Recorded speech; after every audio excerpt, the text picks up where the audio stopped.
அருமை தமிழர்களே, சிவகுமாரின் அன்பான வணக்கங்கள். நம்ம வாழ்க்கையில் பல பேரோடு பழகுகிறோம். பள்ளி காலத்திலிருந்து அந்த பருவத்திலிருந்து வளர வளர வளர வளர வாழ்க்கையில் பல பேரை சந்திக்கிறோம். நாம் சந்திக்கிறவர்களில் சில பேரை நம்முடைய நண்பர்கள் அப்படின்னு நம்முடைய அந்த நெருங்கின வட்டத்துக்குள்ளேயும் சேர்த்துக்கிறோம். ஆனால் நெருங்கின நண்பர்கள்னு நாம் நினச்சவங்க எல்லாமே அவங்க அப்படி தான் நம்மக்கிட்ட பழகினாங்களா அப்படின்னு பார்த்தா எல்லாருமே அப்படி இருந்திருக்க மாட்டாங்க. சில பேர் உங்கள்கிட்ட தான் வேலையை முடிச்சுக்கிறதுக்காகவே ரொம்ப அன்பானவர்கள் மாதிரி பழகி இருக்கலாம்.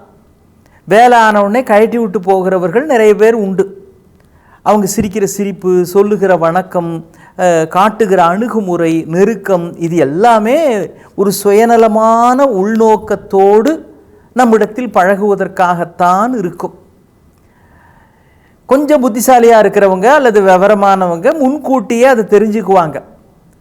தெரியாதவங்க அவங்களால ஏமாற்றப்பட்ட பிறகு, துரோகம் செய்யப்பட்ட பிறகு, கைவிடப்பட்ட பிறகு தான் தெரிந்து கொள்வார்கள்.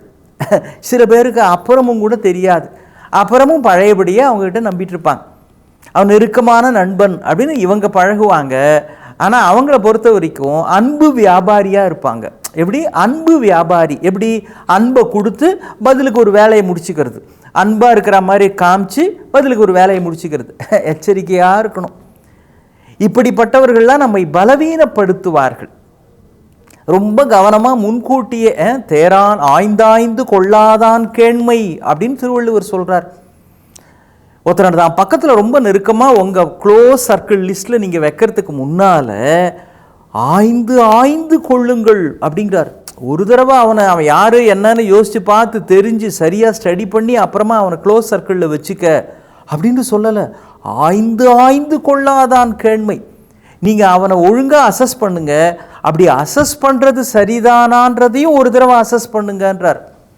அசஸ்னால் ஒருத்தரை எடை போடுறது. இவர் உண்மையிலேயே ஆத்மார்த்தமாக பழகிறாரா அல்லது காரியம் ஆகிற வரைக்கும் பழகி கைவிட போகிறாரா அப்படின்னு தெரிஞ்சுக்கணும். இந்த பிரக்ஞானந்தா அப்படின்னு அண்மையில் ஒரு தம்பி, நம்முடைய தமிழக முதல்வர் கூட அவரை கூப்பிட்டு பெரிய அளவில் பாராட்டி, நாம் சகோதரர்கள், நம்முடைய சென்னை பையன் அப்படின்னு ரொம்ப நெருக்கமாக அந்த தம்பியை பாராட்டி இருக்கிறார். Chess champion, international chess master. அந்த பிரக்ஞானந்தாவை பற்றி நீங்கள் செய்தித்தாள்களில் ஊடகங்கள்லாம் படிச்சிருப்பீங்க. பார்த்துருந்தா கூட அந்த பிரக்ஞானந்தாவுக்கு ஒரு சகோதரி வைஷாலி அப்படின்னு பேர். அந்த பொண்ணும் செஸ் சாம்பியன் தான், செஸ் மாஸ்டர். அந்த பெண்ணு ஒரு செஸ் டோர்னமெண்ட்டுக்கு போகுது. அந்த டோர்னமெண்ட்டில் அந்த வைஷாலியை எதிர்த்து விளையாடுகிறவர் உஸ்பெஸ்கிஸ்தானை சேர்ந்தவர். அப்படி ஒரு நாடு இருக்குது இல்லைங்களா, உங்களுக்கு தெரிஞ்சிருக்கும். அந்த நாட்டை சேர்ந்தவர். ரெண்டு பேரும் விளையாட ஆரம்பிக்கிறாங்க. இதில் விளையாட ஆரம்பிக்கிறப்போ அவர் வந்ததே தாமதம். இந்த செஸ் விளையாட்டை விளையாட ஆரம்பிக்கிற பொழுது முதல்ல ஒரு எழுதப்படாத விதி அல்லது எழுதப்பட்ட விதி என்ன அப்படின்னா, இந்த இரண்டு பக்கம் இருக்கிற செஸ் பிளேயர்ஸ் ரெண்டு பேரும் கை குலுக்கிக்கணும். அவர் வந்தது லேட் இல்லைங்களா, அவர் வந்த உடனே கை குலுக்காமல் நேரடியாக விளையாட ஆரம்பிச்சிட்டார்.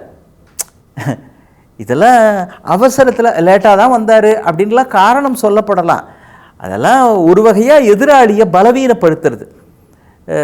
நான் சொல்கிற உங்களுக்கு இந்த அனுபவம் இருந்தால் புரிஞ்சிருக்கும். நீங்கள் ஒருத்தருக்கு ரொம்ப மகிழ்ச்சியோடு கை குலுக்கிறதுக்காக அப்படி கை நீட்டுறீங்க. ஆனால் அவர் அதை கண்டுக்காமல் விட்டான்னு வச்சிங்க, கொஞ்சம் உள்ளுக்குள்ளே சுருக்கணும்.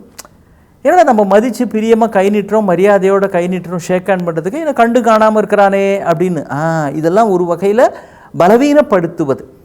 என்னப்பா பார்க்காமையே போகிற அப்படின்னு சில சமயம் கேட்டிருப்பாங்க. அவர் ஒன்றே இல்லைப்பா சாரிங்க கவனிக்கல அப்படிமா. இல்லை, பார்த்ததுனால தான் பார்க்காம போகிறான், வேணும்ட்டே அவாய்ட் பண்ணுறது. ஆனால் இதுக்கெல்லாம் கலங்கக்கூடாது.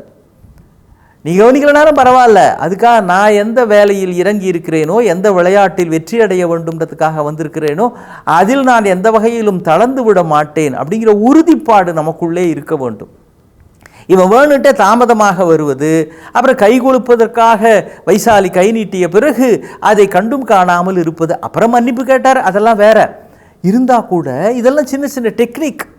அப்படி அதை பார்த்தா தான் நமக்கு அதில் ஒரு பாடம் இருக்கிறது. ஆனால் 10-15 நிமிடங்களிலேயே நம்முடைய வைசாலி அந்த விளையாட்டிலே அவள்தான் வெற்றி பெறுகின்றாள். பல சமயங்களில் நம்மை பலவீனப்படுத்துவதற்காக என்றே சில பேர் இருப்பார்கள், நம்மை சுற்றி அவர்கள் இருப்பார்கள். ஆனால் அப்படிப்பட்டவர்களிடத்திலே கவனமாக, எச்சரிக்கையாக, முன் தயாரிப்புகளோடு, மனதாலும் தயாரிப்போடு இருக்க வேண்டும். இப்போ வெளியில் மழையில் போகிறப்போ நல்ல வெயில் அடிக்குது, இப்போ போய் மழையை பற்றி சொல்லிட்டு இருக்க பாருங்க, சரி வாயால் சொல்லியாவது சந்தோஷம் அடையுமே. வெளியில் போகிறப்போ ரெயின் கோட்லாம் எடுத்துக்கிறோம், ஏன் மழை வந்தால் உடம்பு நனைஞ்சிரும் அப்படின்னு. இதுக்கு பேர் முன் தயாரிப்பு, முன் எச்சரிக்கையாக இருப்பது மாதிரி மனதளவிலும் நிறைய பேர் நம்மிடத்தில் மழை மாதிரியான எதிர்ப்புகளை சரம் சரமாக கொட்டலாம். மனதையும் முன்கூட்டியே தயாரிப்போடு இருக்க வேண்டும். ஒரு பள்ளி பருவத்திலிருந்தே நண்பர்களாக இருந்தவர்கள் 2 பேர் பல வருஷம் கழித்து சந்திக்கிறாங்க. நம்ம 2 பேரும் சந்திக்கிறோமே, நம்முடைய பழைய ஃப்ரெண்ட்ஸ்லாம் எப்படி இருக்கிறாங்க, அவங்களெலாம் எல்லாரையும் கூப்பிட்டு ஒரு விருந்து ஒன்று வைக்கலாமே அப்படின்னார் ஒருத்தர். நம்ம பல நாள் கழித்து சந்திச்சிருக்கிறோம், நம்ம வாழ்க்கையில் நல்லா உறுதி பெற்றுட்டோம், நாம் நம்முடைய வியாபாரத்தில் நல்லா கொடிகட்டி பறந்துக்கிட்டு இருக்கிறோம், நம்முடைய பழைய நண்பர்கள் இன்றைக்கும் நம்மளோட தொடர்பில் இருக்கிறவர்கள், அவங்க எல்லாருக்கும் நான் ஒரு விருந்து கொடுக்கணும்னு நினைக்கிறேன், அவங்க எல்லாரையும் சந்தித்தா நல்லா இருக்குமே அப்படின்னு. அதுக்கு இவர் சொன்னார், அந்த வேலை என்கிட்ட விடு, நான் பார்த்துக்கிறேன். நம்முடைய நண்பர்கள் எல்லாரையும் கூப்பிட்டு அவங்களுக்கு விருந்து வைக்கிற வேலையை நான் பார்த்துக்கிறேன் அப்படின்ட்டு இவர் என்ன பண்ணார், இப்போ தான் கையில் செல்ஃபோன் இருக்குதே, நண்பர்கள் எல்லாம் குரூப், ஃப்ரெண்ட்ஸ் குரூப் அப்படின்னு அதில் ஒரு 500-600 பேர் வச்சுருக்குறாங்க. இவங்களுக்கெல்லாம் தினமும் காலையில் குட் மார்னிங் போடுவாங்க, குட் ஈவினிங் போடுவாங்க, பூச்செண்டு அனுப்புவாங்க, அப்புறம் இந்த நாள் உங்களுக்காகவே உருவான நாள் அப்படின்னு போட்டு, தமிழ்னா இருந்தால் ஷேர் பண்ணு அப்படின்னு ஒரு கண்டிஷனும் போட்டு அப்படிலாம் வருது இல்லைங்களா. அது மாதிரி தினம் வாழ்த்துக்கள் பரிமாறிக்கொள்ளுகிறவர்கள், பிறந்த நாள் என்றால் வாழ்த்து தெரிவிக்கிறவர்கள், அப்புறம் ஒவ்வொரு அந்த நாளினுடைய சிறப்புக்கு ஏற்ற மாதிரி தகவல்கள் போடுகிறவர்கள் நிறைய பேர் வாட்ஸ்அப்பில் வருது.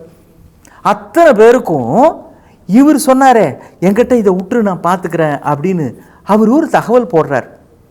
நான் ஒரு முக்கியமான சிக்கலில் இருக்கிறேன், நண்பன்கிற முறையில் உன்னை சந்தித்து அது சம்மந்தமாக பேசணும், இன்றைக்கி சாயங்காலம் ஒரு இடத்த குறிப்பிட்டு 7 மணிக்கு நம்ம அங்கே சந்திக்கலாமா, உங்ககிட்ட அந்த உதவியை எதிர்பார்க்குறேன் அப்படின்னு இந்த செய்தி போடுறார் அவர்.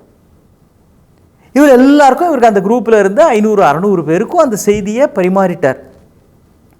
அப்புறம் சாயங்காலம் பார்த்தா 7 மணிக்கு 500-600 பேர் இருந்தாங்களே, அவர் ஒரு 50-60 பேர் தான் வந்திருந்தாங்க. என்னப்பா என்னாச்சு அப்படின்னு. அவங்களும் ஒருத்தருக்கு ஒருத்தர் அப்போ தான் சந்திச்சுக்கிறாங்க. இந்த எல்லாருக்கும் விருந்து கொடுக்கணும்னு சொன்னாரே, அவருக்கு இவர் செஞ்ச இந்த வேலை தெரியாது. என்னப்பா நிறைய பேர் கூப்பிடணும்னு நான் நினச்சேன், எல்லாரையும் கூப்பிட்டு விருந்து கொடுக்கணும், இவ்வளவு பேர் தான் வந்திருக்கிறாங்க, என்னது என்ன நடந்தது அப்படின்னு இவர் சொன்னார். இவர் தான் உண்மையான நண்பர்கள், வந்திருக்கிறாங்களே இவங்க தான் உண்மையான நண்பர்கள் அப்படின்னு. என்ன காரணம்னா, நான் விருந்துக்கு வாங்கன்னு சொல்லியிருந்தால் பெரும்பாலான பேர் வந்திருப்பாங்க. எனக்கு ஒரு சிக்கல், எனக்கு ஒரு பிரச்சனை, நான் பார்க்கணும், உங்ககிட்ட பேசினா கொஞ்சம் சரியாகும்னு நினைக்கிறேன், 7 மணிக்கு சந்திப்போன்னு இந்த இடத்த சொல்லியிருந்தேன். உனக்கு உண்மையிலேயே ஒரு சிக்கல் என்கிற பொழுது உனக்காக வருகிறவர்கள்தான் உண்மையான நண்பர்களே தவிர, கூடவே இருந்து சிக்கலை தருகிறவர்களோ அல்லது தங்கள் வேலைகளை முடித்து கொண்டு போவதற்காக வருகிற அன்பு வியாபாரிகளோ கிடையாது. நண்பர்களை சந்திக்க வேண்டும் என்று நீ ஆசைப்பட்டாய், இதோ உண்மையான நண்பர்கள் இவர்கள்தான் அப்படின்னு அவர் சொன்னதாக அந்த கதை முடிகிறது. திருவள்ளுவன் சொல்லுகிறான், முகம் நக நட்பது நட்பன்று, நெஞ்சத்து அகம் நக நகுவதுதான் நட்பு. உண்மையிலே உங்களுக்கு ஒரு கஷ்டம்னா மனசுக்குள்ளே எவன் பதறி போய் வருகிறானோ அல்லது ஆறுதல் சொல்லுகிறானோ அவன்தான் உண்மையான நண்பன்.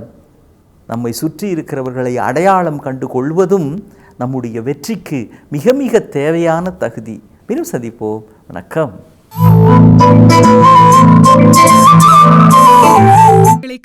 சன் லைஃப் சேனலை சப்ஸ்கிரைப் பண்ணுங்க.